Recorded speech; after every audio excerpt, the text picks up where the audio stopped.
بۆ بەشداریکردن لە مەراسیمی یادی لەدایکبوونی پێغەمبەری ئیسلام کە سەدان ساڵ پێش ئێستا لە هەولێر کراوەتەوە و بووەتە نەریت.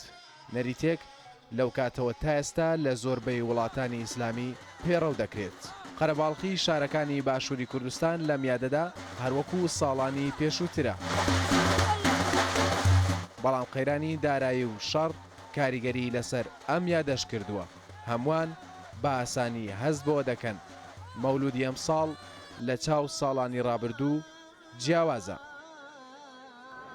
والله پارەکاتا کەبابخانە بەلاش بوو، دارن دەخوارد بەلاش بوو، ساردە دەخوار بەلا چەمندار ئەمڕۆ هەرێکی عەلاقەی چ پێ بووە لە چکلێت و لە لقم و هەوی ئەوە لەبەر خۆشی مەولیدی پێغەمبەر ئەوەیە مۆزوعەکە. ئەمسا نارم لەبەر نەدامەتی ئەوەیە پارە نییە، مەسەلە پارەیە، پارە هەبێ عالەم مەسرەفەکە دەگەڕێ پیاساکە، بەس پارە نەبێ کابرا دەبێ قەنەعەتکە. ئەم یادە هەموو ساڵێک جوڵەیەکی باشی دەخستە بازارەوە.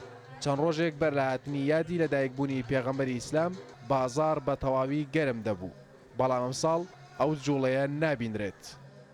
لەگەڵ ساڵانی پێشوو ١٩٠ فەرقی کردی، ١٠٠ دەمانێ ئێستا دەلوپەکە خەڵک دێ دەپرسیتن دەپرسی دەڵێ زل بەسەن دەڵێ ساڵێکی بێ دەڵێ زۆرە، یان دەڵێ دواتر دێم، یان دەڵێ وەڵە پارەکە بەش ناکە، یعنی زۆر فەرقی کردێت.